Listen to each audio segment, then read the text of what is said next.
10월 둘째 주 현장 예배, 온라인 예배 참석하신 우리 주님의 우리, 우리 성도님들 주님의 이름으로 환영하고 축복합니다. 우리가 지금 2개월, 3개월 만에 또 재개했기 때문에 참 좀 어색합니다. 그래서 많이들 오셔서 이렇게 또 함께 또 예배를 드리는데요. 또 옆에 우리 또 성도님들 보시면서 이렇게 목인사 환영합니다. 앞뒤 악수는 하지 마시고요. 환영합니다. 이렇게 현장에 오신 분들 환영하고 또 이렇게 이제 동시에 또 온라인으로 또 예배도 드리시는 분들도 환영하고 축복합니다. 우리 찬송가 191장 우리 성령을 의지하며 예수 그리스도를 의지하며 찬양 드리겠습니다. 찬송가 191장입니다.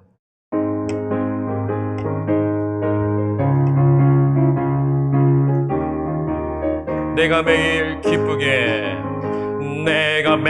기쁘게 술래의 길에 가면 주의 팔이 나를 안보하며 내가 주의 큰 복을 받는 참된 비결은 주의 영이 함께함이라. 성령이 계시네. 할렐루야 함께 하시네. 좁은 길을 걸으며 밤낮 기뻐하는 것 주의 영이 함께 함이라.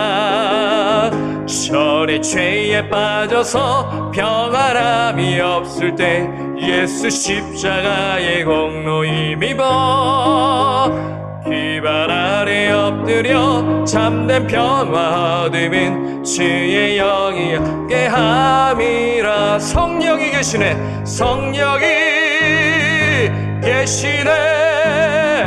할렐루야 함께하시네.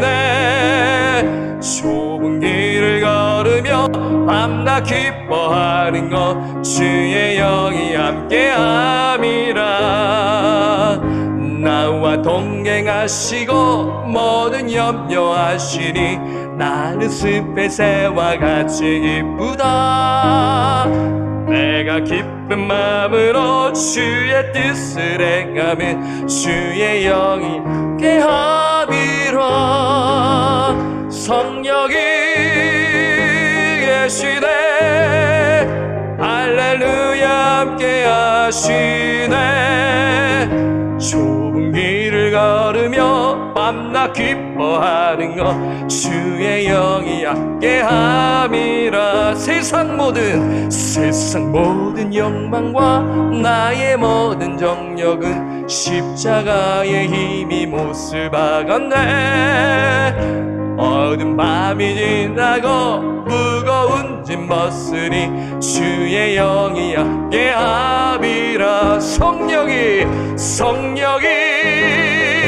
계시네. 할렐루야 함께하시네. 좁은 길을 걸으며 밤낮 기뻐하는 것 주의 영이 함께함이라. 성령이 계시네. 할렐루야 함께하시네. 좁은 길을 걸으며 밤낮 기뻐하는 것 주의 영이 함께함이라.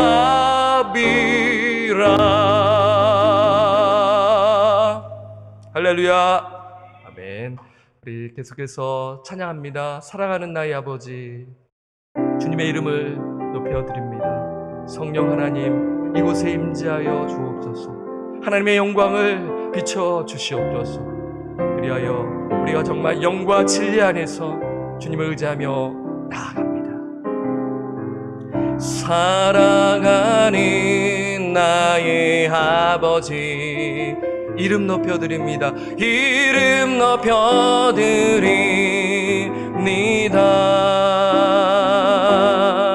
주의 나라 찬양 속에 임하시니 능력에 주께 주께 찬송하네. 전능하신 하나님 찬양, 언제나 동일하신 주 전능하신 하나님 찬양, 영원히 다스리네. 사랑하는 나의 아버지, 사랑하는 나의 아버지, 이름 높여드립니다.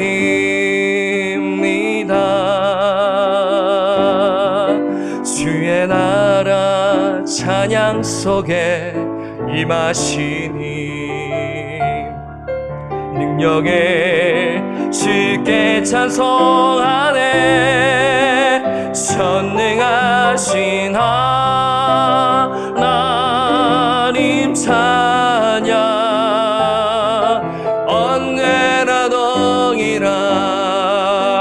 주 전능하신 하나님 찬양,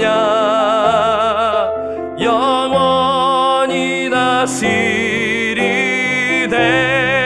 나 주의 이름 높이리, 나 주의 이름 높이리, 나 주의 이름 높이리. 하늘 높이 돌린 깃발처럼 주의 이름 높이리. 전능하신 하나님 찬양, 언제나 동일하신 주 전능하신 하나님 찬양, 영원히 다스리네. 우리 한 번 더 전능하신 하나님 찬양, 언제나 동일하신 주 전능하신 하나님 찬양, 영원히 다스리네.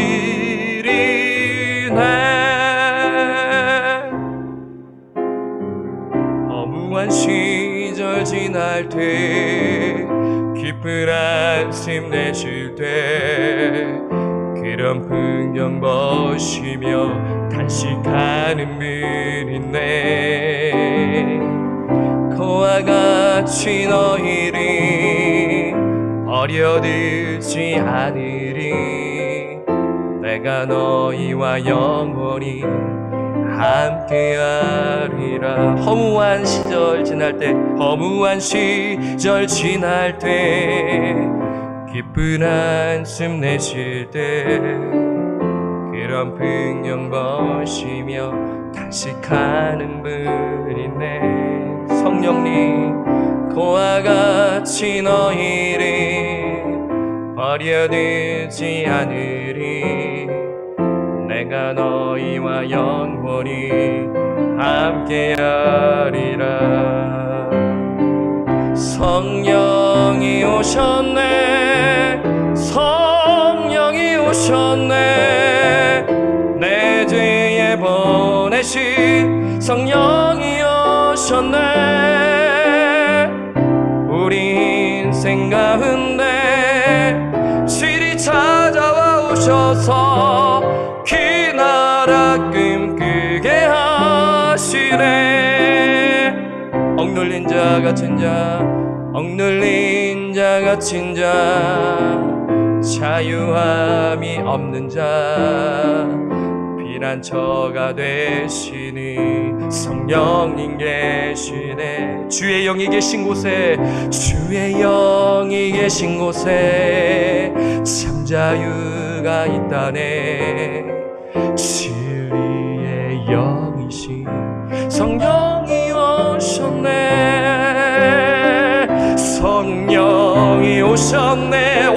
합니다. 성령이 오셨네. 내 주에 보내신 성령이 오셨네. 우리 인생 가운데 주를 찾아와 오셔서 그 나라 꿈꾸게 하시네. 성령이 오셨네. 성령이 오셨네. 성령이 오셨네. 내 주에 보내신 성령이 오셨네.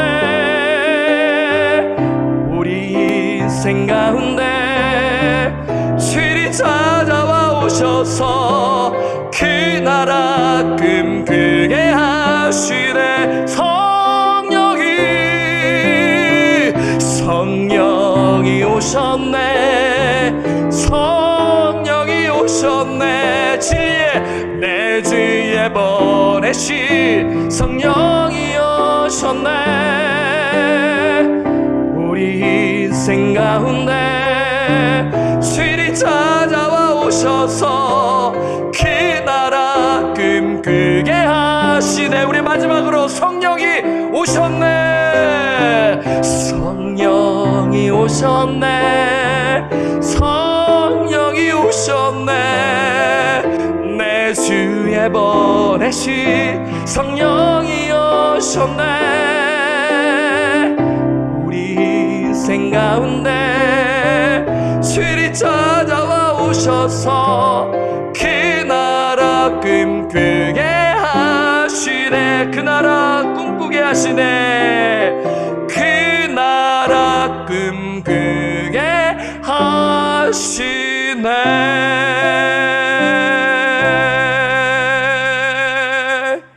허물과 죄로 죽었던 저희들을 살리신 성령님께 감사와 찬양을 올려드립니다. 예수 그리스도의 보혈의 능력에 힘입어 주 보좌 앞에 담대히 나아갈 수 있는 특권과 은혜를 부어주심에 감사함을 드립니다. 이 시간 성령께서 우리의 마음을 주관하여 주셔서 상황과 환경을 보는 것이 아니라 하나님만을 의지하며 성령을 의지하며 예수 그리스도를 바라보며 나아가는 복된 예배 시간 되게 하여 주시옵소서. 상처 입은 심령, 아버지 지금 암담한 마음으로 온 심령, 하나님 어떠한 마음에 있든지 간에 하나님께 소망을 두며 그 나라를 꿈꾸며 하나님의 나라의 그 완성될 그 나라를 꿈꾸며 뚜벅뚜벅 주 예수 그리스도와 성령님과 동행하며 나아가는 우리 모든 성도님들 될 수 있도록 주님 인도하여 주시고 오늘 예배 가운데 말씀하여 주시옵소서. 예수 그리스도의 이름으로 간절히 기도드립니다. 아멘. 교동문 37번입니다. 시편 91편 말씀이죠.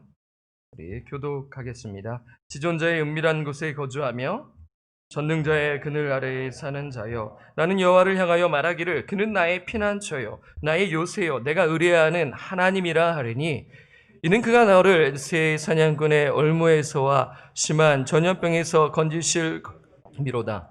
그가 너를 그의 깃으로 덮으시리니 네가 그의 날개 아래에 피하리로다.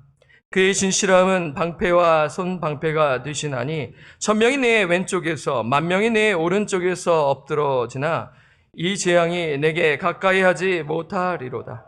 그가 너를 위하여 그의 천사들을 명령하사 내 모든 길에서 너를 지키게 하심이라. 함께 읽겠습니다. 하나님이 이르시되 그가 나를 사랑한즉 내가 그를 건지리라. 그가 내 이름을 안즉 내가 그를 높이리라. 아멘. 사도신경으로 신앙 고백하시겠습니다.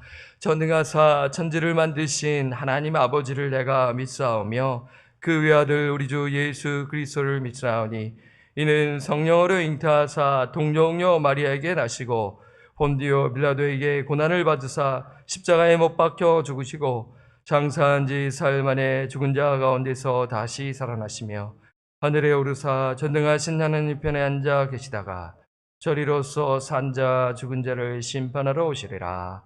성령을 믿사오며 거룩한 공예와 성도가 서로 교통하는 것과 죄를 사하여 주시는 것과 몸이 다시 사는 것과 영원히 사는 것을 믿사옵나이다. 아멘. 찬송가 285장입니다.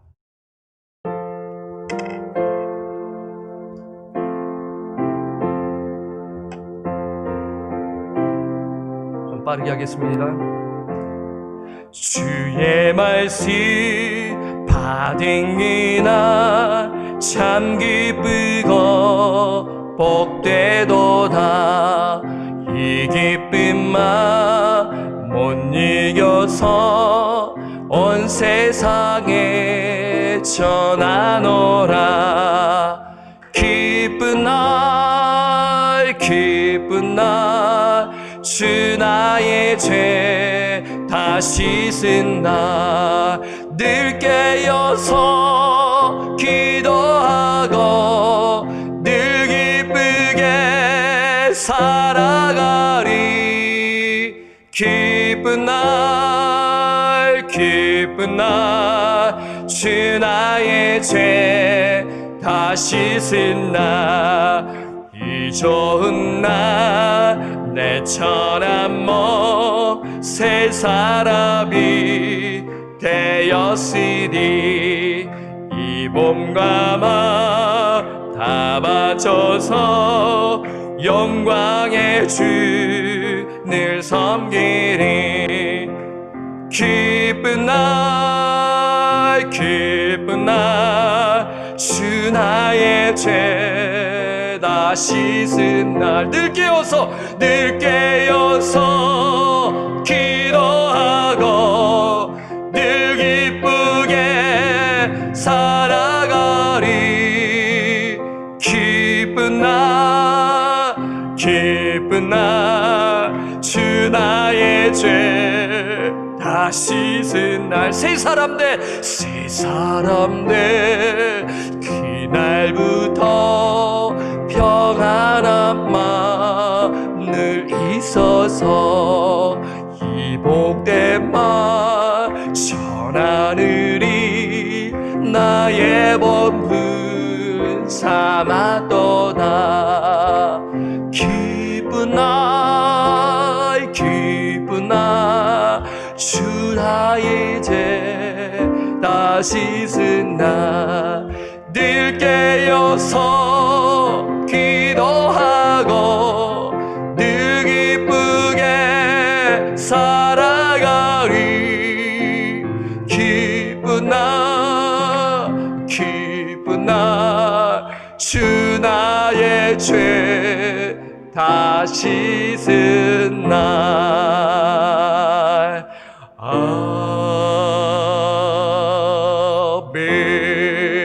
아멘. 오늘 우리에게 주시는 하나님의 말씀은 사무엘상 31장 1절에서 6절까지 말씀입니다. 구약성경 31장 1절에서 6절까지 말씀 다 찾으셨으면 하나님의 말씀을 우리가 함께 교독하도록 하겠습니다. 블레셋 사람들이 이스라엘을 침해 이스라엘 사람들이 블레셋 사람들 앞에서 도망하여 길보아 산에서 엎드려져 죽으니라. 블레셋 사람들이 사울과 그의 아들들을 추격하여 사울의 아들 요나단과 아비나답과 말기수아를 죽이니라. 사울이 패전함에 활 쏘는 자가 따라잡으니 사울이 그 활 쏘는 자에게 중상을 입은지라. 그가 무기를 든 자에게 이르되 네 칼을 빼어 그곳으로 나를 찌르라. 할례 받지 않은 자들이 와서 나를 찌르고 모욕할까 두려워하노라 하나. 무기를 든 자가 심히 두려워하여 감히 행하지 아니하는지라. 이에 사울이 자기의 칼을 뽑아서 그 위에 엎드려지매 무기를 든 자가 사울이 죽음을 보고 자기도 자기 칼 위에 엎드려져 그와 함께 죽으니라. 사울과 그의 세 아들과 무기를 든 자와 그의 모든 사람이 다 그날에 함께 죽었더라. 오늘 예물을 위해서 헌금 기도하고요. 오늘 말씀을 두고 제가 기도하겠습니다. 전능하신 하나님, 거룩하신 하나님, 그 영이신 하나님 앞에 성령에 의해 진리의 안에서 예수 그리스도를 믿는 믿음 안에서 이 시간 하나님 앞에 예배드립니다. 이러한 은혜를 허락하여 주신 하나님 아버지께 다시 한번 감사와 찬송을 올려드립니다. 하나님, 긴 시간 코로나로 인해 잠시 2주간 열었다가 다시 닫았다가 3개월 만에 저희가 다시 모였습니다. 하나님 우리를 살려주시고 우리에게 호흡을 주시고 영적으로 깨어있게 하여 주시사 예배를 사모하는 마음으로 이렇게 온라인 예배와 현장 예배를 드릴 수 있도록 이끌어 주심에 정말 감사합니다. 아버지 주님의 그 은혜에 감사에 그 반응하여 그 신앙의 동기를 우리가 늘 점검하며 그러한 마음으로 이 시간 주님 앞에 나왔사오니 하나님 우리 한 분 한 분 현장에 오신 분들 또한 또 온라인으로 예배드리시는 모든 우리 성도님들의 마음을 어루만져 주셔서 하나님께 소망을 두게 하시고 보이지 않는 곳에서 하나님 앞에 부르짖으며 나아갈 때 그 마음을 어루만져 주시사 성령을 의지하며 날마다 깨어 기도하는 그러한 참된 예배자로 살아갈 수 있도록 인도하여 주시옵소서.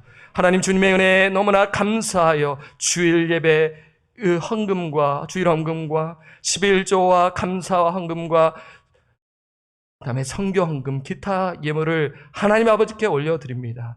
이 어려운 경제적인 어려운 위기 속에서도 저희가 하나님 구별하여 드린 이 예물을 기뻐 받아 주시옵소서.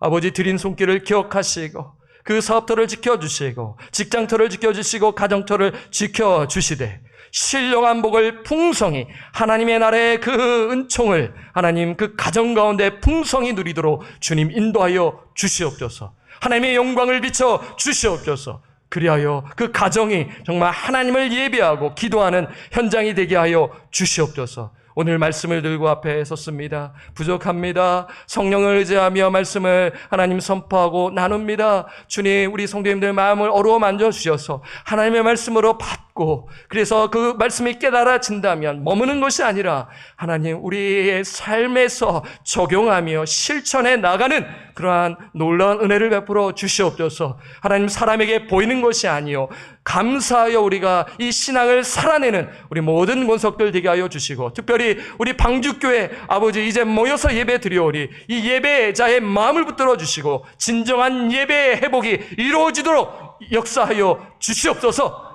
감사드립니다. 하나님 성령님께 의탁드립니다. 우리 구주 예수 그리스도의 이름으로 간절히 기도드립니다. 아멘.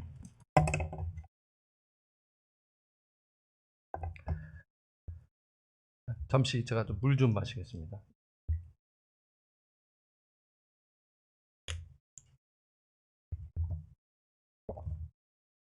우리 한 번 더 우리 옆에 분들 좀 들어오신 분도 계시죠? 목인사로 정말 환영합니다. 목인사로 예, 환영합니다라고 이렇게 서로 우리 지체들 이렇게 오지 않았습니까? 힘든 발걸음, 참 어려운 발걸음 또 오셔서 이렇게 또 예배드려 하나님께 감사를 드리고요. 여러분들 주님의 이름으로 다시 한번 축복하고 또 환영합니다. 사울의 죽음이라는 제목으로 말씀을 드립니다. 저는 이제 계속해서 이 사무엘상 말씀을 가지고 쭉 이제 말씀을 전하고 있는데요. 뭐 이전에 들으신 분들한테는 상당히 좀 익숙해하면서 이 말씀이 또 연결되며 또 들려질 수가 있을 것 같아요. 네, 또 혹여나 또 이제 말씀을 좀 듣지 못하신 분들한테는 좀 어려울 수도 있고 아니면 아는 것을 또 깨달을 수 있다고 좀 생각이 듭니다. 어쨌든 최선을 다해서 준비한 말씀을 나누겠습니다. 오늘 31장은요 28장과 연결되는 본문이에요. 28장 제가 이미 말씀을 드렸어요. 그렇죠. 어떤 상황인가요? 블레셋 군대가 이스라엘과 전쟁을 하기 위해 길보아의 진을 치는 것이죠. 이 블레셋은요 오랫동안 전쟁 준비를 한 것입니다. 이 블레셋은 남쪽에서 이제 그들의 그 세력을 구축하며 이스라엘을 틈틈이 공격했던 이방 민족이에요. 이제는 이들이 이제 중원을 장악하여 북쪽을 점령하여 이스라엘을 반토막 내고 그들이 이제 점령하려는 계획을 오랫동안 가졌어요. 그러니까 전쟁 준비를 치밀하게 했다는 것이에요. 그 가운데 다윗이 휘말리게 되는 것을 우리는 이미 알고 있죠. 어쨌든 28장의 상황은 이제 이런 전쟁이 이제 진행되는 그 상황이 이제 순간에 이제 직전에 이제 사울이 블레셋 군대를 보게 되는 것이죠. 어떤 반응이 보이게 되나요? 두려워하는 것입니다. 떨리는 마음이에요. 이제 내가 이제 나의 인생이 이제 어떻게 될 것인가? 이제 마지막에 가까운 것이 아닌가 하는 그런 직감이 들었던 것이죠. 그래서 그가 취한 행동은 신접한 여인에게 찾아가는 것입니다. 너무나 불안하여 찾아가지 말아야 할 그 사람 무당에게, 점쟁이에게 찾아가고 만 것이죠. 찾아가서 어떤 말을 듣게 되나요? 악한 영으로부터 자신의 운명을 듣게 됩니다. 이스라엘의 운명과 자신과 자신의 아들들이 죽게 된다라는 말을 듣게 되는 것이죠. 그 말을 듣고 사울은 엄청나게 실족하는 모습을 우리는 보았어요. 이제 이야기하는 말씀을 악한 영, 나쁜 영이 이해하는 말씀을 우리가 한번 볼까요? 28장 19절입니다. 우리 한번 성경을 볼게요. 오늘은 슬라이드가 없는데 여러분이 한번 성경을 찾아서 한번 보도록 하겠습니다. 28장 19절을 우리가 한번 악한 영이 그 말한 것을 우리가 한번 보죠. 28장 19절을 읽겠습니다. 시작. 여호와께서 이스라엘을 너와 함께 블레셋 사람들 손에 넘기시리니 내일 너와 네 아들들이 나와 함께 있으리라. 여호와께서 또 이스라엘 군대를 블레셋 사람들의 손에 넘기시리라 하는지라. 이 말씀이 실현되는 것이 어디입니까? 31장인 것이에요. 그래서 31장 1, 2절을 보게 되면 죽지 않습니까? 그렇죠? 이스라엘이 대패를 당해요. 참패를 당하는 것입니다. 그리고 사울이 죽고 세 아들들이 죽는 것이에요. 그리고 요나단의 죽음은 참으로 안타까워요. 다윗을 도왔던 인물 아니겠습니까? 정말 선한 사람이었어요. 하나님의 사람이었는데 이 아들도 요나단도 죽게 된다라는 것이에요. 얼마나 가슴이 아프겠어요. 그리고 사울도 자신의 칼 위에 엎드려져 스스로 목숨을 끊어버리는 비극이 발생한 것이죠. 여러분, 사울의 사명은 무엇입니까? 사울의 사명은 이스라엘 백성들을 블레셋에서 구원하는 것이에요. 하나님께서 이 사울을 왕으로 세우신 목적이 그것이에요. 너는 블레셋으로부터 이스라엘 백성을 구원하라. 이것이 너의 사명이다라며 그를 왕으로 세우셨어요. 하지만 그는 그 사명을 감당하지 못하고 자결합니다. 성경은 그의 죽음에 대해 어떻게 말하나요? 우리는 여러 가지로 우리가 생각할 수 있는데 성경이 말씀하는 그 교훈을 우리가 먼저 보는 것이 중요하지 않나 저는 생각이 들어서 우리가 다시 한 번 더 성경을 볼게요. 그러니까 역대기상을 보게 됩니다. 역대상을 우리가 말씀을 한번 보겠습니다. 사울의 죽음에 대한 이야기를 지금 하고 있는 것이에요. 우리가 이미 보았어요. 복습 차원에서 역대상 10장 13절에서 14절 말씀을 우리가 한번 찾아서 이 말씀을 꼭 보시고요. 사무엘상이 이제 마무리가 되지 않습니까? 이 사울의 죽음을 이제 역대기 기자가 어떻게 평가하는지 우리가 봐야 됩니다. 한 번 더 봐야 돼요. 자, 13절을 제가 읽고 여러분들이 14절을 읽으시면 됩니다. 사울이 죽은 것은 여호와께 범죄하였기 때문이라. 그가 여호와의 말씀을 지키지 아니하고 또 신접한 자에게 가르치기를 청하고. 14절 시작. 여호와께 묻지 아니하였으므로 여호와께서 그를 죽이시고 그 나라를 이새의 아들 다윗에게 넘겨주셨더라. 성경학자는 이 역대기 기자를 구약시대의 최초의 신학자로 평가합니다. 그러니까 역대상은 그러니까 주석서를 할 수 있어요. 사무엘 상하를 해설하는 책으로 볼 수 있다는 것이에요. 사무엘 상하를 도움을 얻기 위해서 우리가 많은 주석들이 있지만 먼저 성경을 통해서 해석할 수 있는 능력이 있어야 되는 것이죠. 그래서 역대상을 통해 사무엘 상하를 우리가 평가할 수 있다는 것입니다. 그러니까 역대하는 열왕기 상하를 평가한 것이죠. 해설서인 것입니다. 지금 역대기 기자는 하나님의 관점에서 과거의 역사를 평가하고 해석한 말씀인데요. 역대기 기자는 정확하게 사울의 인생을 면밀히 보고 그가 죽은 이유와 그의 범죄를 정확하게 말씀하고 있다는 것이에요. 사무엘상 31장 말씀은 그가 자결한 것으로 그냥 있는 팩트를 설명하는 것이에요. 그게 이제 그 목적인 것이에요. 그 마지막에 어떠한 삶을 어떻게 운명하였는지를 지금 보여주는 것이고, 역대기 기자는 이제 그것을 종합적으로 평가하여 그가 어떠한 삶을 살았고 그가 죽은 이유에 대해서 명확하게 지금 말씀하고 있는 것이죠. 그 말씀을 보게 되면 다시 사울의 범죄는 세 가지인 것이죠. 첫째는 여호와의 말씀을 지키지 아니했다 하고, 두 번째는 신접한 자에게 가르치기를 청한 것이고, 세 번째는 여호와께 묻지 않은 것이죠. 이 세 가지는 다 같이 가는 거예요. 그렇죠? 이 죄악으로 인해 여호와께서 사울을 죽이셨다라고 지금 기록하고 있는 것입니다. 그럼 이 말씀을 볼 때 여러분, 이 사람의 인생이 두 줄로 딱 압축되어 있는 것입니다. 우리 인생을 마감할 때 여러분 그렇잖아요. 이 사람은 어떠한 삶을 살았는가? 한 줄로 한번 말해봐 주십시오라면 한 줄로는 정말 부족해요. 정말 그분은 정말 대단한 분이셨어요. 하나님을 사랑하고 하나님의 말씀을 사랑하고 그 말씀대로 살아간 인생이었어요. 어떻게 한 줄로 평가할 수 있겠습니까? 근데 반대로 하나님 말씀대로 살아가지 못한다면 할 말이 없지 않겠습니까? 그래도 몇 줄은 얘기하겠지만 뭐 그러한 차원에서 말씀드리는 것도 있겠지만 어쨌든 지금 제가 말씀드린 이유는 사울이 어떠한 삶을 살았는가, 그가 왜 죽었는가, 이러한 평가가 지금 있다라는 것이에요. 여러 제약 중에 제일 처음 거론되는 것이 무엇입니까? 말씀을 지키지 않은 것이에요. 말씀을 지키지 않을 때 이러한 일들이 발생하는 거예요. 말씀에 대한 믿음이 없으면 다른 것을 보게 되는 것이에요. 그렇죠. 난 무당 점쟁이에게 찾아가지 않는데. 아니에요. 다른 방법이 있어요. 세상의 방법과 세상의 논리와 사람을 찾아가서 우리가 일을 해결하라는 것이 아니겠습니까? 예, 하나님의 뜻 안에서는 좋지만 인간적인 방법과 세상의 논리와 그것으로 막 살아가려는 것입니다. 그게 신접한 자에게 찾아가는 것과 똑같은 것이에요. 내가 비록 점쟁이에게는 찾아가지는 않지만 말입니다. 그리고 여호와께 묻지도 않는 것입니다. 그러니까 말씀이 내 안에 가득 채워지지 있지 않으면 엉뚱한 것에서 해결점을 찾으려 하고 하나님께 묻지 아니하고 그냥 내 힘으로 하는 것이에요. 형식적으로 기도는 해요. 예배도 드려요. 근데 실상은 내가 다 결정하고 내가 노력하는 삶을 사는 것이에요. 내 중심적인, 자기 중심적인 신앙을 한 사람이 지금 사울이었다라는 것이죠. 여러분, 하나님의 뜻에 불순종한 사건 우리가 너무나 잘 알아요. 13장, 사무엘상 13장과 15장에 나와 있습니다. 먼저 13장을 간략하게 설명해 드리면 블레셋 대군이 쳐들어와 사울은 두려움에 빠지죠. 그렇죠. 지금 이때도 그렇고 과거에도 그런 것입니다. 이 두려움 속에 어떻게 보면 사울은 하나님께 기도하면서 하나님의 인도하심을 구하며 사무엘을 기다려야 했어요. 늦었지만 기다려야 했습니다. 하지만 그는 자신이 직접 번제와 화목제를 드리지요. 제사장이 할 수 있는 특별 제사인데 사울이 직접 한 것입니다.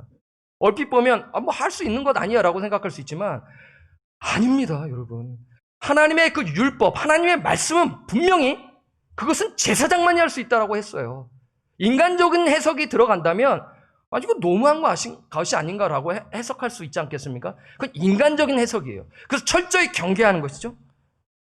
사무엘이 이것을 보고 사울이 하나님의 명령을 지키지 아니했다며 왕위를 다른 사람에게 주겠다라고 말씀합니다.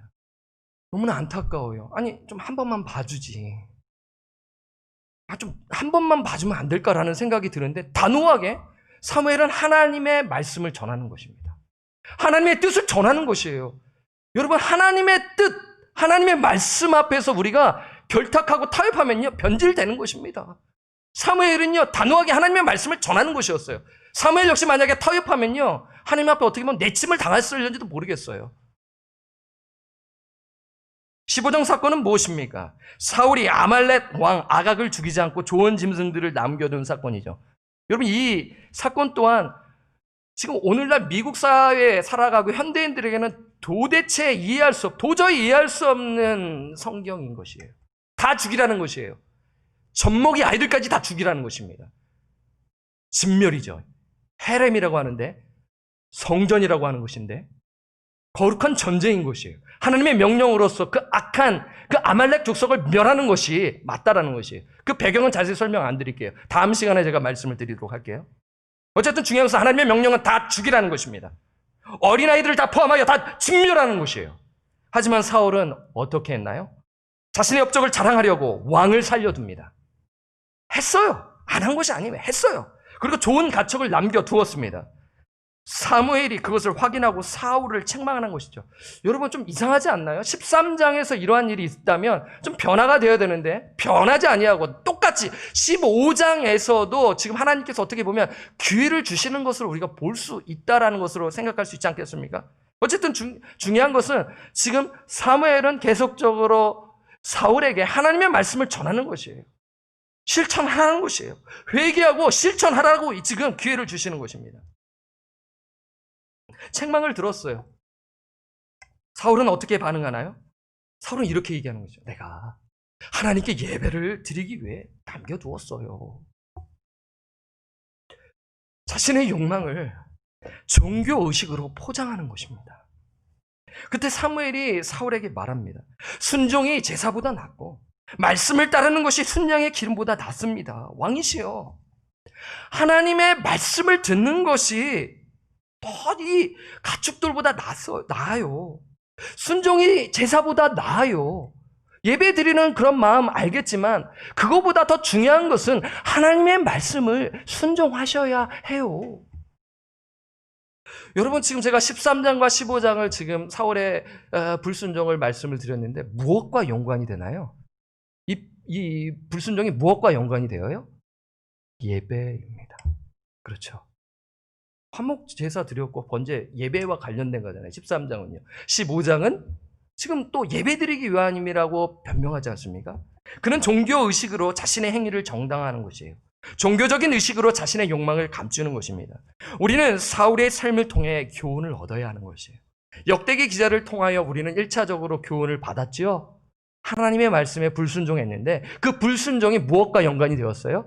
예배입니다. 그가 하나님을 난 안 믿어요 라고 하는 사람이 아니야. 믿는다고 얘기하는 사람이에요. 참으로 종교적인 사람이라는 것을 우리가 생각할 수 있는 것이죠. 불신자에게 얘기하는 것이 아니에요. 이방 민족에게 얘기하는 것이 아니라 하나님을 믿는 사람, 그 사람은 왕인 것이에요. 근데 이 사람이 지금 예배를 드린다라는 그러한 종교 의식, 그것을 포장하여 자신의 욕망을 감추는 것이죠. 우리가 이것을 경계해야 하는 거예요. 우리 믿는 자들도 마찬가지입니다. 그래서 순종 없는 예배 의식은 종교 행위에 불과한 것이다라는 영적 교훈을 기억하시길 바라요. 순종 없는 예배 의식은요, 종교 행위에 불과한 것입니다. 여러분, 예배는요, 하나님의 말씀에 기초하고요, 그 말씀에 순종하는 것이 예배입니다. 이 강단에서 이상한 말을 하는 것이 아니라 하나님의 말씀, 하나님의 뜻을 풀어서 선포하고 나누는 것이에요. 그러면 그 하나님의 말씀을 성령을 받은 자는 깨닫게 되게 해주세요. 보혜사 성령께서 가르쳐 주시고 은혜를 주시고 보호하시고 깨닫게 해주세요. 보혜사 성령님은 상담자이시고 우리의 스승님이십니다. 그래서 깨어있는 성도는 그 말씀을 통해 깨우침을 얻고 성령님께 가까이 나아가는 거예요. 그러려면 뭐가 필요해요? 바른 말씀, 바른 복음이 이 강단에서 선포되어야 하는 것이죠. 설교자는 두렵고 떨림으로 그 말씀을 준비하는 것이에요. 세상 이야기를 하는 것이 아니라, 세상의 그러한 재밌는 이야기를 하는 것이 아니라 하나님의 말씀을 온전히 주로 삼아서 그것을 선포해야 하는 것입니다. 그리고 그 말씀을 아멘으로 받으면 아멘하고 살아내야 하는 것이 예배입니다. 예배에 참석하는 것으로만 끝내는 것이 아니라 하나님의 뜻을 살아내는 것이 예배입니다. 사울은 사무엘로부터 하나님의 말씀을 들었지만 자기 주관대로 말씀을 해석하고 끝내 회개하지 않았어요. 거절했어요. 자결합니다. 우리 역시 하나님의 말씀에 불순종하고 종교적 모습으로 포장한다면 그 죄악으로 인해 교회 공동체, 가정 공동체가 큰 고통을 당합니다. 사울이 가족과 이스라엘 공동체에서 자신의 죄악으로 인해 영향을 준 것처럼 우리 역시 욕망과 두려움 속에 살며 하나님의 말씀을 지키지 아니하고 산다면 동일한 고통을 경험하게 되는 것이죠. 여러분들의 인생을 한번 뒤돌아보시기 바랍니다. 하나님을 믿고 열심히 있는데 내 뜻과 내 욕망을 감추고 하나님을 예배하며 기도했는데 그렇게 나의 욕심을 드러낸다면 상처를 입게 되는 거예요. 배우자가 상처를 입게 되는 것이에요. 기다려줘야 하는 것입니다. 하나님의 때를 기다려야 하는 것이에요. 가정에서 왕처럼 군림하면 어떻게 됩니까? 아내나 남편이라 둘 중에 한 분이 왕처럼 군림하면 어떻게 돼요? 평안함이 없는 것입니다. 그렇죠? 네. 예수 그리스도 진리 안에서, 그 믿음 안에서 남편과 아내는 서로 존중해주고 사랑해주며 세워주며 참아주며 기도하며 나아가야 그 가정 공동체가 건강히 성장하고 자녀들이 보고 배우는 것이죠. 교회도 마찬가지예요. 더디지만, 느리지만, 참아주고, 기다려주고, 그 말씀을 살아낼 때 성령의 역사로 말미암아 그 영혼이 조금씩 변화되는 것입니다. 그것이 예배입니다.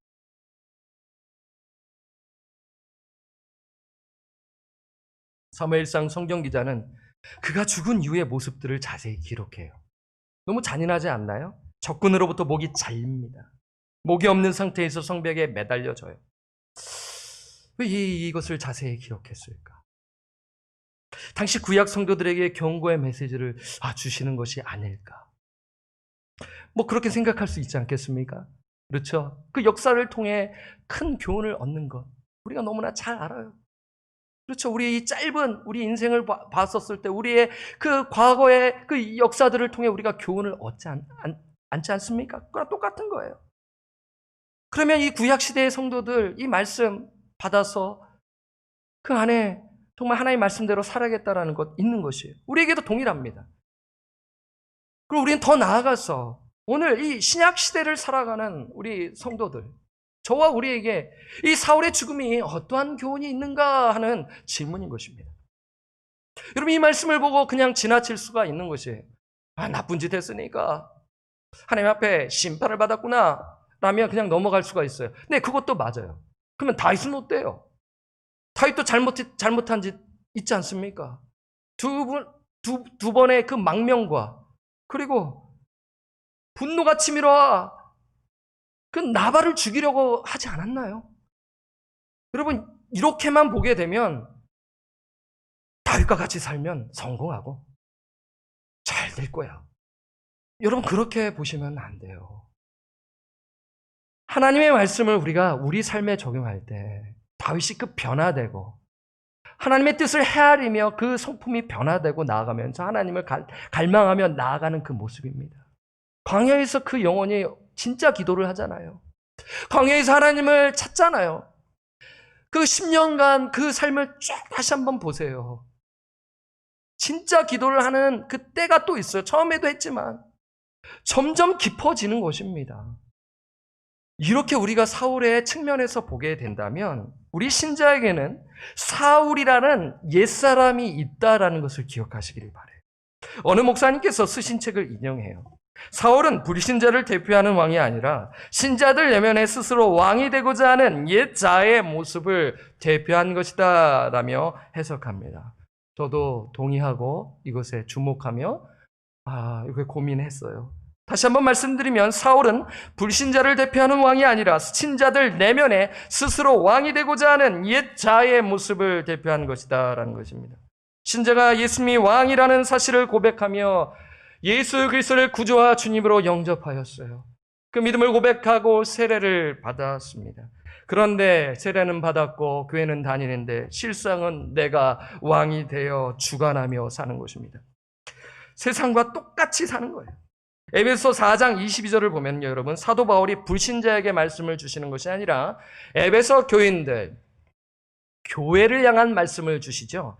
4장 22절에 보면은 너희는 욕의 욕심을 따라 너희는 불신자예요? 아닙니다.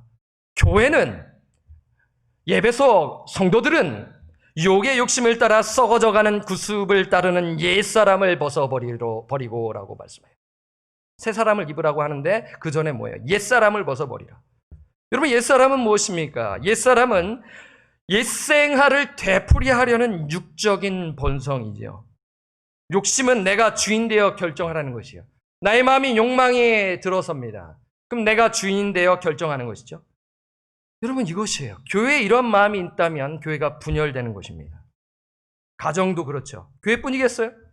내가 왕 되어 주인 되어 욕심을 낼 때 관계 속에, 자녀들과의 관계 속에, 부부, 남편과 아내 간의 그 관계 속에 아픔과 상처가 발생하는 것이에요. 그 아픔과 상처가 지속되어 폭발하는 것입니다. 죄의 영향력으로 인하여 가정이 아픔을 당하고 힘든 경우를 당하는 것이죠.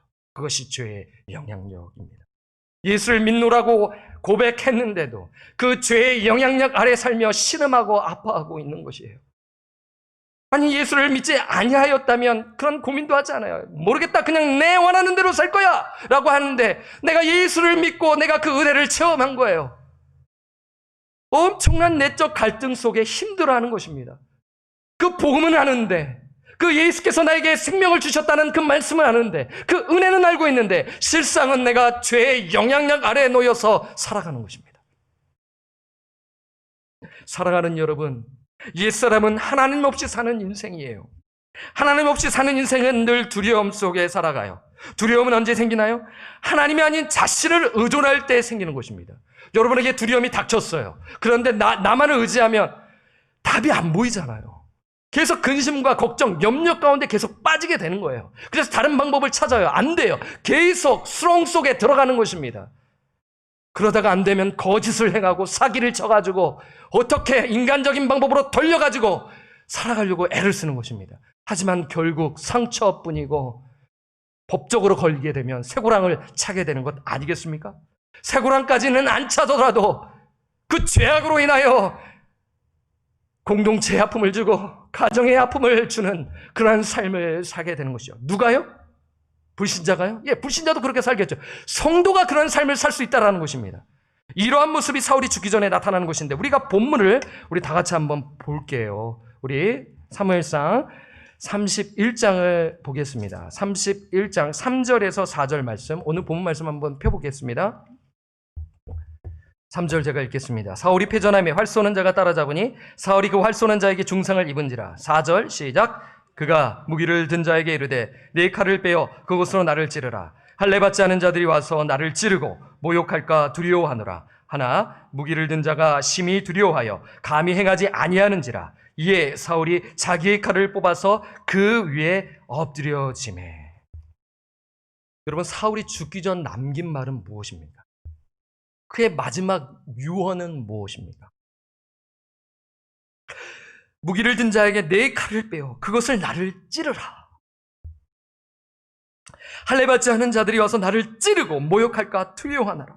그가 인생 이제 왕이 됐을 나이가 40세였는데 이제 80세예요. 40년간 통치한 거예요. 이제 마지막 유언이 남긴 말이 이 말이에요. 사울이 두려워한 이유는 무엇입니까? 예, 그래요. 적군에게 수치를 당할 것을 알았기 때문이죠. 고대 사람들은요, 적군의 수장을 어떻게 하죠? 살아있으면 고문하는 거예요. 그리고 눈을 뽑아버려요. 그리고 신체를 다 잘라버리는 것이에요. 그럼 많은 사람들 앞에서 모욕을 당하게 하고 결국엔 죽여버리는 것이에요. 이렇게 사람들을 잔인하게 하고 땅을 점령해 나간 그런 이방 민족들의 그런 방식이었다라는 것이에요. 아수르, 바벨론 다 이런 나라들이 다 이런 행태로 제국을 다 건설하지 않았나요? 사울은 이방인에게 모욕을 당하는 것이 두려워 자신의 생명을 하나님께 맡기지 아니하고 스스로 목숨을 끊어버리는 것이에요. 저는 이런 생각을 해봐요. 사울이 하사를 맞고 중상을 입었다면 회개했으면 어땠을까? 중상을 입었잖아요. 아들들은 그냥 확 죽었는데 중상을 입었잖아요. 그러니까 제가 이런 생각을 해보는 거예요. 회개했으면 어땠을까? 회개하고 죽었으면 어땠을까라는 생각을 갖게 되는 것입니다.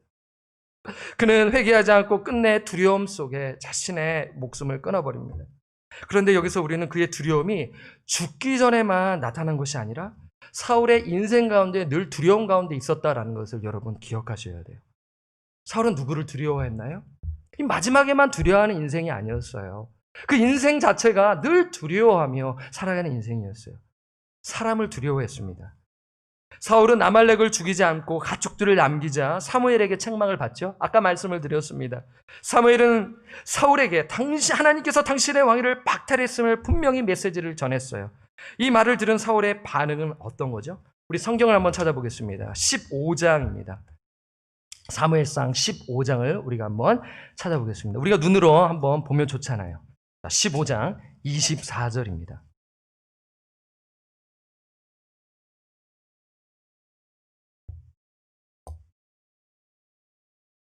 순종이 제사보다 낫다라는 말씀, 이미 왕위가 박탈되었다는 말씀을 다 듣고 이렇게 기회를 주었는데도 사울이 한 반응은 무엇입니까? 15장 24절 함께 읽겠습니다. 시작.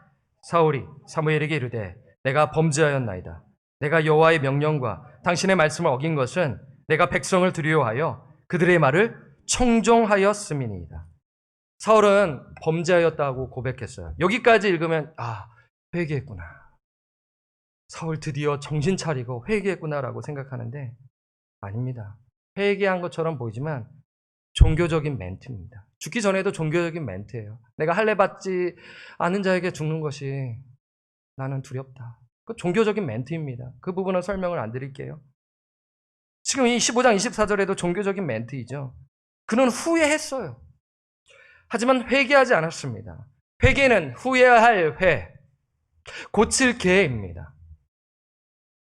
저는 우리 한자로 회개를 잘 번역했다고 봐요. 그냥 단순한 마음의 변화가 아니에요. 복음주의권에서는 회개는 그냥 마음의 변화이다.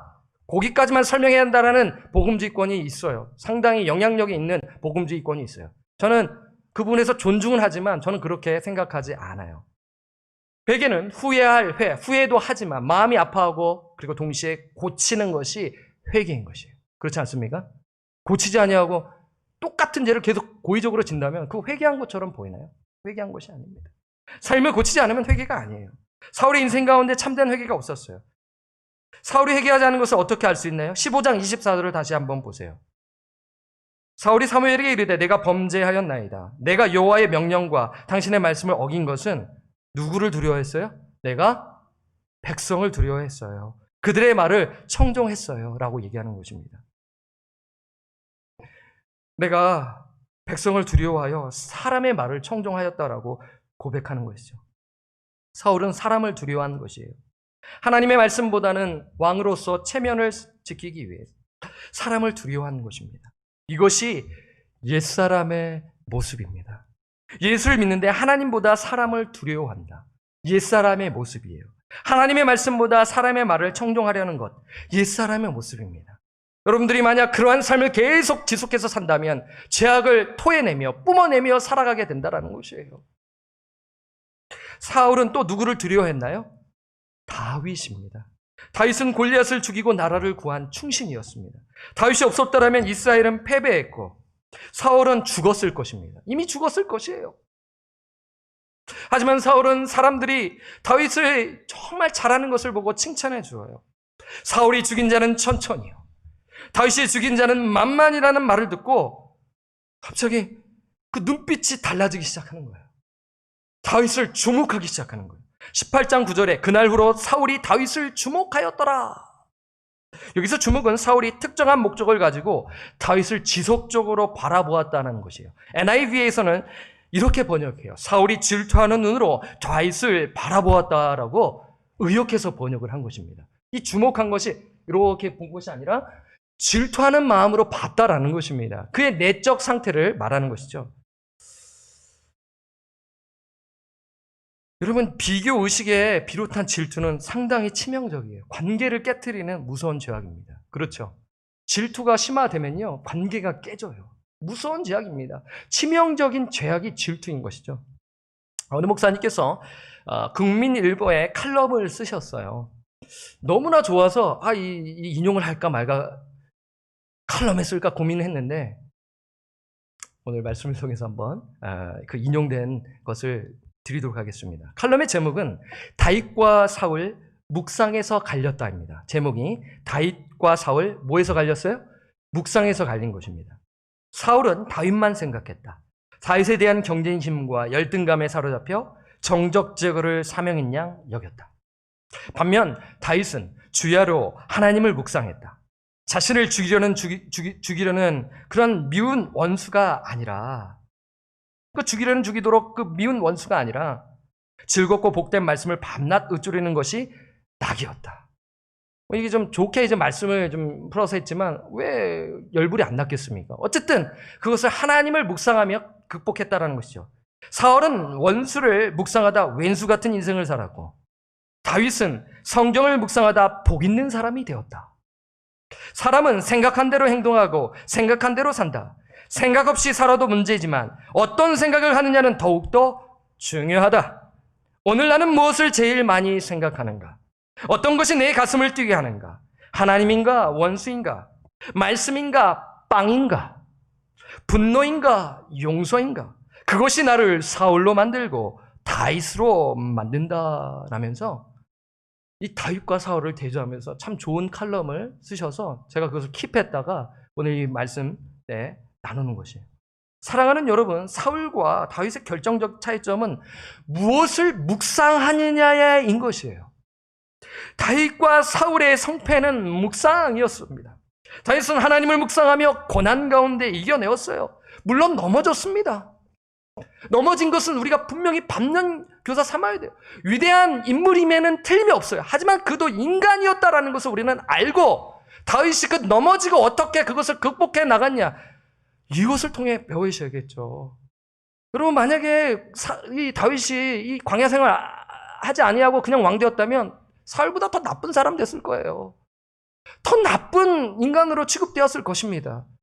은혜이죠. 10년간 트레이닝 해가지고 그 자아를 잘라버리고 자기를 의존하는 것을 잘라버리고 누구만 의존하게 해요?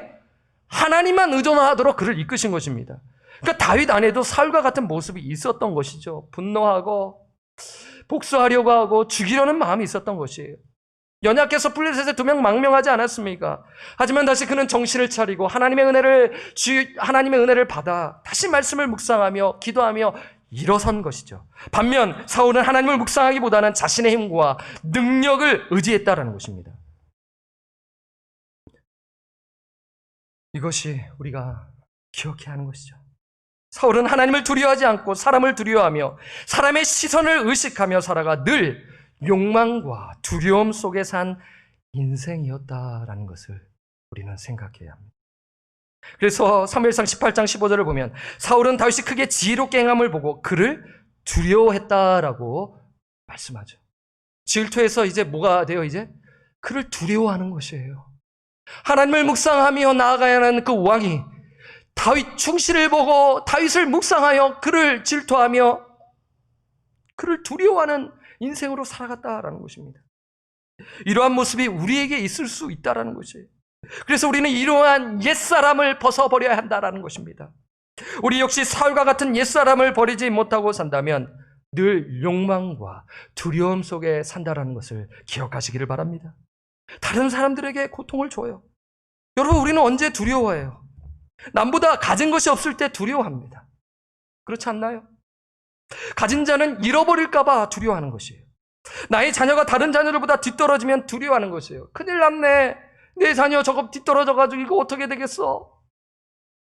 막 급한 것이에요. 그래서 아이를 막 쪼는 거예요. 야, 공부를 해야지. 또 그래갖고 인간이 되겠냐 하면서 막 쪼는 거예요.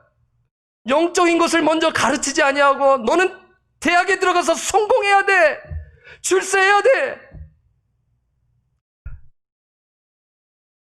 저도 자녀가 공부 잘하는 거 하고 그런 마음이 있죠.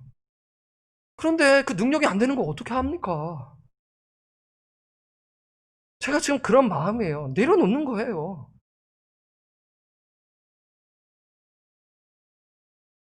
자세하게 말씀을 안 드리겠습니다.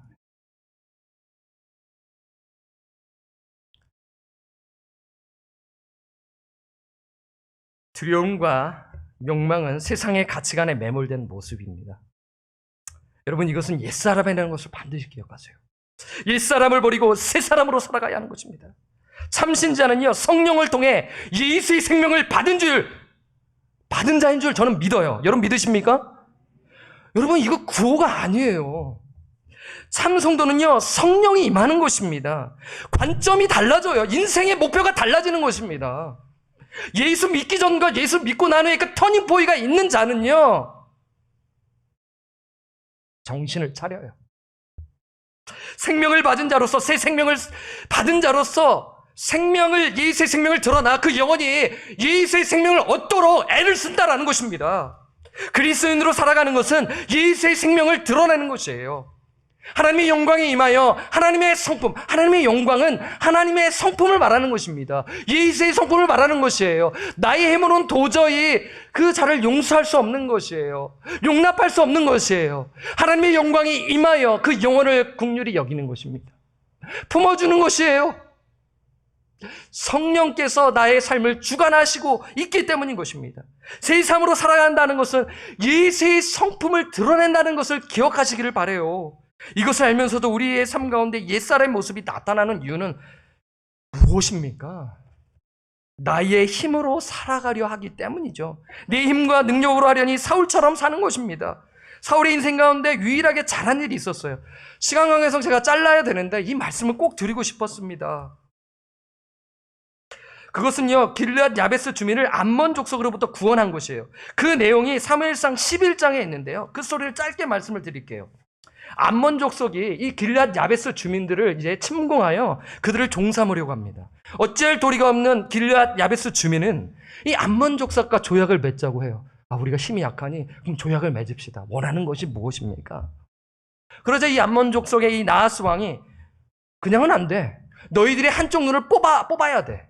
라는 이런 죄를 이렇게 말하는 것이에요. 네 한쪽 눈을 뽑으면, 네 길르앗 야베스 주민들의 눈 다 뽑으면, 한쪽을 다 뽑으면 조약을 맺겠다라고 하는 것이에요. 너무 좀 잔인하지 않나요? 그냥 맺으면 되는데 그들은 왜 이러한 제안을 했을까요? 지금 눈을 뽑는 목적은요, 노동력은 살려주는 거예요. 한쪽 눈은 이렇게 하면 일은 할 수 있잖아요. 그러면 뭐가 감퇴가 되나요? 전투력은 감퇴되는 것이에요. 그러니까 눈 한쪽 뽑아가지고 너 나의 종이 되라는 이 조약을 맺자라는 것이에요. 그러니 일주일만 시간을 달라는 거예요. 일주일만 시간 달라고 하니까 나하스 왕이 그래 그럼 일주일 시간 줄게 라고 자신감 있게 말하는 것이죠. 그 일주일 시간 속에서 이들이 한 것이 뭐예요? 사울에게 도움을 요청하는 것입니다. 그때 어떤 일이 발생하나요? 우리 성경을 보겠습니다. 사무엘상 11장입니다. 이 말씀이 우리가 알면 오늘 마지막 사무엘상 31장 마지막 부분이 풀리면서 우리에게 주는 영적 교훈이 있다는 것입니다. 한번 11장을 한번 보세요. 자, 이 스토리를 기억하시고 어떤 일이 발생해요? 사울에게 어떤 일이 발생하나요? 11장 6절 함께 읽겠습니다. 시작! 사울이 이 말을 들을 때 하나님의 영에게 크게 감동되매 그의 노가 크게 일어나 하나님의 영이 사울에게 임하여 거룩한 분노가 치밀어 오르는 것이에요. 하나님의 사역을 감당하는데 하나님의 영이 그에게 임하는 것입니다. 그래서 7절에 보면은 한결이의 소를 잡아 각을 뜨고 전령들의 손으로 그것을 이스라엘 모든 지역에 두루 보내어 이르되 누구든지 나와서 사울과 사무엘을 따르지 아니하면 그의 소들도 이와 같이 하리라 하였더니 여호와의 두려움이 백성에게 임함에 그들이 한 사람같이 나온지라. 8절 함께 읽겠습니다. 시작. 사울이 베색에서 그들의 수를 세어보니 이스라엘 자손이 30만 명이요 유다 사람이 3만 명이더라. 지금 이게 무슨 말씀이냐면요, 이 11장은 사울이 이제 막 왕이 되었을 때입니다. 이 막 왕이 돼가지고 이 왕정 시스템이 아직 이제 완벽하게 갖춰지지 않은 때예요. 그래서 사울의 지금 이제 직업이 지금 뭘 하죠? 그 앞에 보니까요, 농업입니다. 그러니까 농업 일을 하면서 왕도 이제 경업하면서 지금 일을 하고 있었다라는 것이에요. 근데 이 길르앗 야베스 주민으로부터 아주 비참한 소식을 듣고 그 마음에 도우겠다는 마음이 들어요. 그래서 성령 하나님의 영이 딱 임해서 그가 이 길르앗 야베스 민족을 구하는 것이죠. 사울에서 유일하게 잘한 일이 이거 딱 하나예요. 딱 하나를 지금 우리가 이것을 생각하는 것이에요. 여러분 잘 생각해 보세요. 이 사울의 힘으로 이 길르앗 야베스 주민 구한 것이에요? 아닙니다. 하나님의 영에 힘입어서 한 것이에요. 우리가 내 힘과 내 능력으로 감당했을 때 문제가 발생해요. 가정도 마찬가지예요. 내 목소리를 강하게 확 내잖아요. 부드럽게 내도 일이 발생한대. 이건데 어떻게 했으면 좋겠어요? 그래도 발생해요. 그건 아니야. 그래요? 그러면서 이렇게 부부가 부드럽게 나아가면서 일을 이제 해도 그래도 괜찮은데 갑자기 인사를 팍 쓰고 얘기하면 난리가 나는 겁니다. 예. 하나님의 영에 힘입어 기도하면서 우리 기도하면서 준비합시다. 부부지간에도 교회 일도 마찬가지죠. 내 힘과 능력으로 감당했을 때 문제가 발생한다는 것입니다. 하나님의 영, 성령의 인도하심 속에서 사역을 감당해야 하는 것이죠. 만약 인간적인 방법과 방식으로 하면 두려움과 욕망 속에 살아가는 인생이 되는 것입니다. 사울은 하나님의 영에 힘입어 주의 일을 감당했습니다. 딱 한 번입니다. 그래서 오늘 읽지는 않았지만 31장의 그 마지막 석절이 풀려지는 것이에요. 한번 가볼까요? 31장의 마지막 석절을 보게 되면 왜 길르앗 야베스 민족이 왜 이런 위험한 일을 했을까라는 것이 풀려져요. 이제 사울은 이제 목이 베어지고 그 벽에 그 목 없이 사울의 아들들이 이제 시신이 붙어 있는 거예요. 끔찍하지 않겠습니까? 자, 이 길르앗 야베스 주민이 이것을 들어요.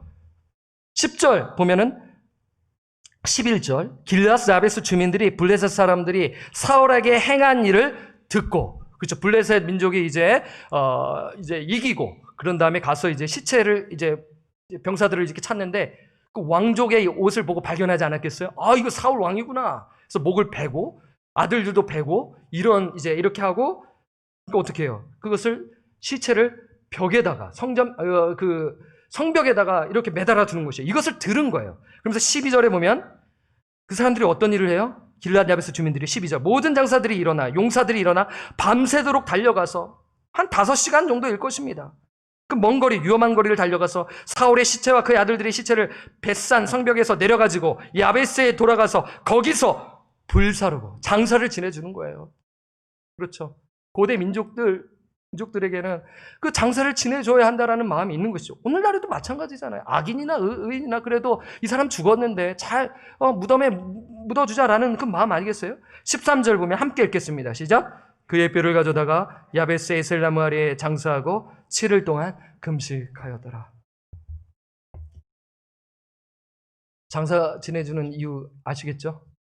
40년 전에 그 받았던 은혜를 기억하고 위험을 무릅쓰고 간 것이죠. 여러분들에게 도움을 주었던 사람들 생각나지 않겠습니까? 저도 한 30년 전에 저에게 도움을 주었어요. 만나서 참 그 빚을 갚고 싶은 마음입니다. 그때 어려웠었을 때 그분이 저를 도와주셔가지고 그것도 아직도 있어요. 그래서 연락이 되면 꼭 그 은혜를 갚고 싶은 거예요. 이런 마음이죠. 이 길르앗 야베스 주민이 사울의 도움을 받았기에 위험을 무릅쓰고 사울과 그 아들들의 시설을 가져와서 이렇게 장사를 지내는 것인데 대략 16마일의 거리입니다. 5시간의 행군을 하는 것이죠. 과거 사울이 자신들에게 베푼 은혜를 갚기 위해서인 것이죠. 그래서 이 성경학자들은 이게 왜 이것을 넣었는가라는 고민을 하는 것이에요. 저 역시도 이것을 어떻게 말씀을 드릴까 고민이 되었죠. 그래서 간단하게 말씀을 드리면 죽은 자에 대한 예우로 볼 수가 있지 않을까. 그런데 저는 그렇게만 봐서는 안 되고 오늘 제가 방금 말씀드린 사울이 그 잘한 그 11장의 내용을 생각하면서 그 영에 힘입어 주의 일을 감당했잖아요. 그러한 것들이 저는 연결돼서 좀 확장해서 이것을 보았으면 좋지 않을까 이런 생각을 드립니다. 이제 말씀이 이제 맺어지어요. 사랑하는 여러분, 하나님께서는 우리에게 허물과 죄로 죽었던 우리에게 성령을 부어 주셨습니다. 우리 인생 가운데 친히 찾아주셔서 우리에게 성령을 부어 주셨어요. 복음과 말씀을 듣고 그 말씀을 받게 되는 것이죠. 오직 은혜입니다. 내가 하나님을 만나고 싶다 해서 만나는 것이 아니라 하나님이 나를 만나 주셨기 때문에 그 성령이 임한 것입니다. 잘 생각해 보세요. 내가 예수를 어떻게 믿었는가? 내가 예수를 믿지 않았다면 어떤 인생을 살았어? 이 자리에 없었겠죠? 저를 만나지 못하지 않았겠습니까?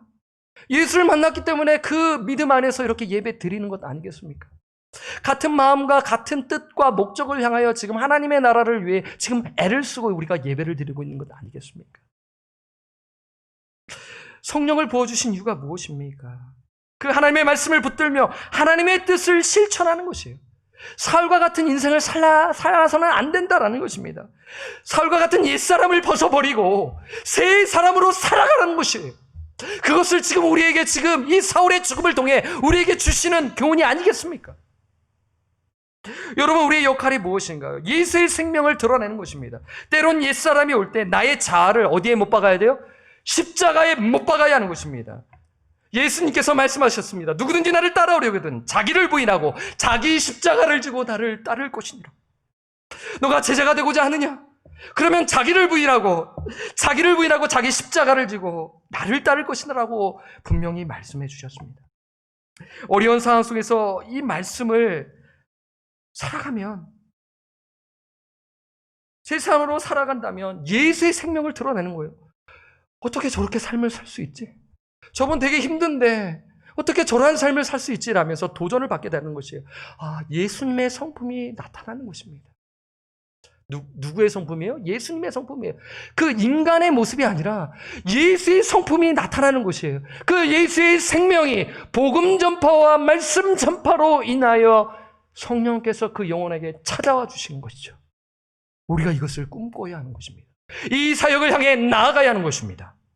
그럴 때 여러분, 성령이 임재하여 내가 왕이 아니다라는 것을 철저히 내려놓고 회심하여 예수 그리스도가 나의 왕이라는 사실을 정말 고백하며 회심의 역사가 일어나고, 내가 정말 예수님을 왕이라고 늘 자각은 하지만 때로는 연약하여 내가 왕인 것처럼 할 때도 그때 말씀을 듣고 회개하며 내가 왕이 아니지, 하나님이 왕이시지라며 내려놓게 된다는 것입니다. 그 출발점이 무엇입니까? 하나님의 말씀인 줄 믿습니다. 하나님의 말씀을 묵상하시기 바랍니다. 하나님의 말씀을 연구하시기 바랍니다. 하나님의 말씀을 암송하시고 연구하시고 고민하시고 살아가시기를 바라요. 우리가 이렇게 살아가고 실천에 나아가야 하는 것이죠. 그럴 때 예수의 생명이 드러나는 것입니다. 우리가 사나 죽으나 예수의 생명이 드러나는 것이에요. 내가 죽을 때도 저 장로님, 저 권사님, 저 집사님 죽어서도 예수의 생명의 그 메시지를 우리에게 남겨주시고 돌아가셨네 라며 살아가는 그 평가를 받지 아니하겠습니까? 여러분, 악을 끼치는 인생이 아니라 생명을 살리는 일을 감당하시기를 바랍니다. 쉽지 않아요. 제가 이렇게 말씀을 담대하게 선포하지만 저 역시도 여러분들과 함께 선포하며 저를 위해서 기도해 주시고 저의 가정을 위해서 기도해 주시기를 바랍니다. 제가 이렇게 담대하게 선포하지만 저 역시도 얼마나 연약한 인간이 아니겠습니까? 옛사람을 버리고 새 사람으로 살아가시기를 바랍니다. 성령을 의지하며 성령의 인도하심 따라 살아가는 저와 우리 성도님들 되시기를 주님의 이름으로 간절히 축원합니다. 네, 기도하겠습니다. 하나님 아버지, 오늘 말씀을 선포하였습니다. 하나님, 우리 옛사람을 버리고 새 사람을 입어 살아가는 인생이 되게 하여 주시옵소서. 살과 같이 하나님 말씀을 버리지 아니하게 하옵소서. 그 말씀의 뜻에 순종하여 그 말씀대로 살아가는 복된 인생이 되게 하여 주시옵소서.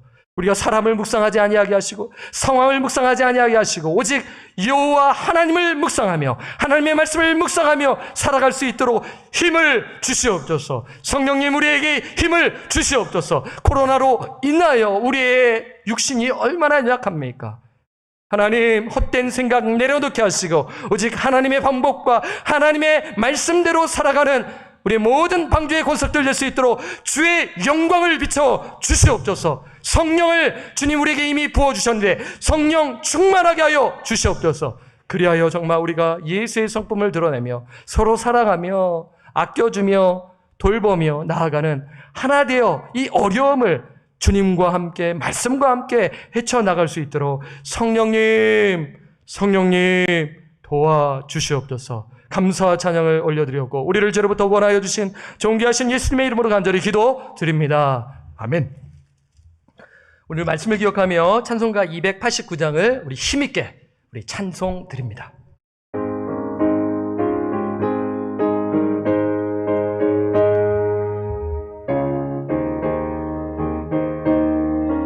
주 예수 내 맘에 주 예수 내 맘에 들어와 계시듯 변하여 새 사람 되고 내가 늘 바라던 참빛을 찾은 너 주 예수 내 맘에 오신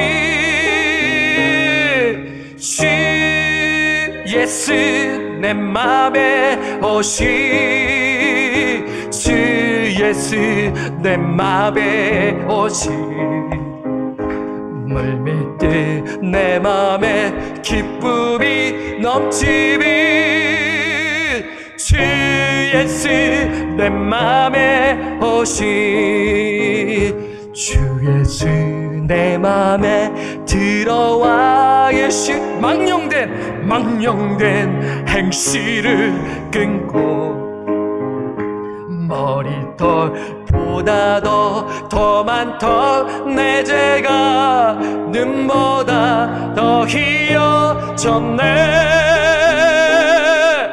주 예수 내 맘에 오시, 주 예수 내 맘에 오시. 물밀듯 내 맘에 기쁨이 넘치비, 주 예수 내 맘에 오시. 내 맘의 소망을 든들이 가지비, 주 예수 내 맘에 오시. 의심의 그름이 사라져 버림도, 주 예수 내 맘에 오시, 주 예수 내 맘에 오시, 주 예수 내 맘에 오시. 물밀듯 내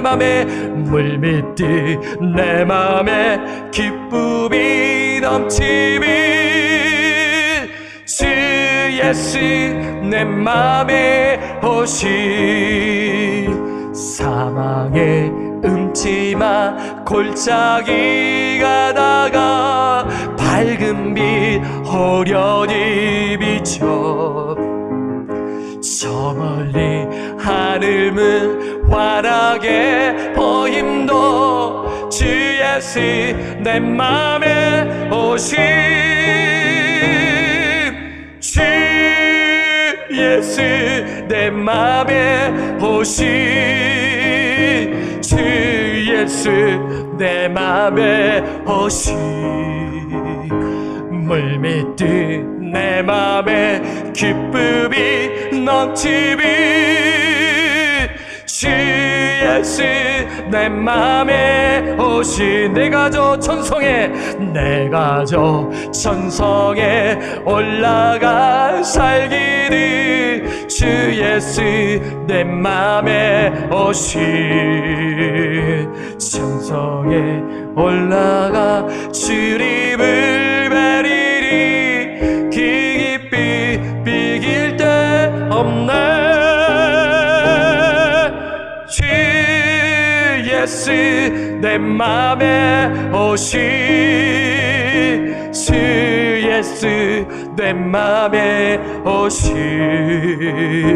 물밀듯 내 맘에 기쁨이 넘치비, 주 예수 내 맘에 오시. 우리 다시 한번 우리 성도님들 주님의 이름으로 환영하고 축복합니다. 우리 계속해서 온라인 가정 예배 또 드리고 현장 예배도 진행이 됩니다. 여러분 많이 기도해 주십시오. 그리고 오늘 정기당회가 있습니다.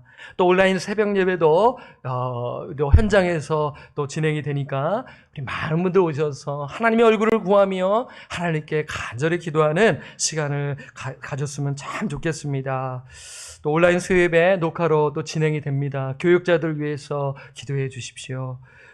그리고 온라인 중보 기도회도 이루어지고 있고요. 그리고 7번 광고를 보시면 온라인 중직자 기도회가 지난주부터 또 실시되었고 오늘도 진행이 됩니다. 우리가 정말 기도로 또 준비하며 항상 깨어 기도하며 그 말씀대로 살아가며 나아갈 수 있도록 그 기도의 모임 가운데 함께하여 달라고 여러분 또 위에서 기도해 주시고 관심을 가져주십시오. 그리고 온라인 새가족 성경 공부가 지난 10월 6일에 종료되었습니다. 우리 새가족들, 또 우리 전도사님 위해서 기도해 주시고, 또 우리 새가족들 계속적으로 또 우리 교회에 관심을 가지며 또 말씀의 귀를 기울이며 나아갈 수 있도록 새가족들을 위해서 기도해 주십시오. 또 360일 성경 통독이 이번 주 마태복음에서 마가복음에 이릅니다. 여러분 신약 성경입니다. 함께 말씀 묵상하시기를 바랍니다. 담임 목사 청빙과 유수 사역자 청빙을 위해서 더불어 늘 기도해 주시기를 부탁드립니다. 여기까지 광고 말씀을 드리고요. 여기에 모인 우리 3절을 찬양하고요. 축도하고 오늘 예배를 마치도록 하겠습니다.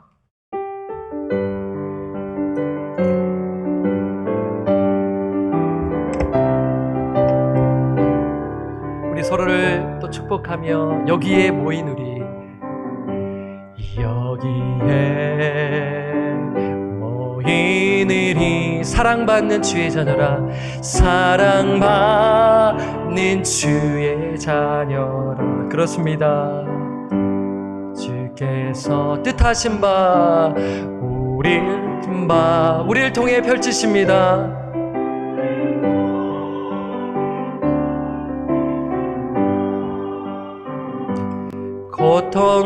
고통과 슬픔 중에 더욱 주님 의지하오니 이겨내고 주님 더욱 예비하고 찬양합니다. 더욱 찬양하 우리 서로를 이 믿음 더욱 크세라 주님이 지켜주십니다. 주가 지켜주신다.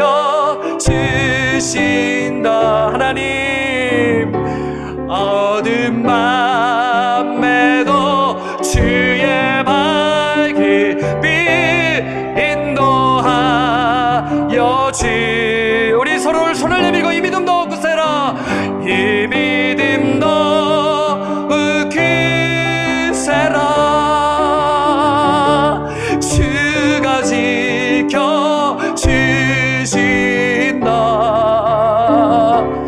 어두운 밤에도 주의 밝은 빛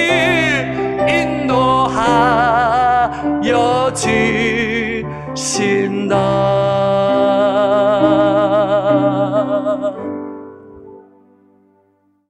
이제는 우리 죄를 속량하신 우리 구주 예수 그리스도의 은혜와 하나님 아버지의 그 무한하신 사랑과 우리에게 성령을 부으신 보혜사 성령님의 그 인도하심과 충만하심이 사울과 같이 욕망과 두려움 속에 사는 인생이 아니라 하나님의 말씀을 붙들고 그 하나님의 뜻 안에서 그 말씀을 살아내며 그리하여 그 옛사람을 잘라버리고 벗어버리고 십자가에 못 박고 새 사람으로 살아가 성령의 인도하심 따라 이 새 생명을 드러내며 복음을 전하며 말씀을 선포하며 살아가기로 결단하시는 우리 성도들 머리 위에 오늘 예배드리시는 온라인 예배와 현장에서 예배드리시는 우리 성도님들 머리 위에 그 가정과 자녀들 머리 위에 우리 방주교회 위에 그리고 우리 교회가 후원하는 선교사님들 머리 위에 전 세계에서 정말 주의 말씀을 붙들고 나아가는 그러한 또 선교사님들 위에 지금부터 영원토록 함께 계실 지어다. 아멘.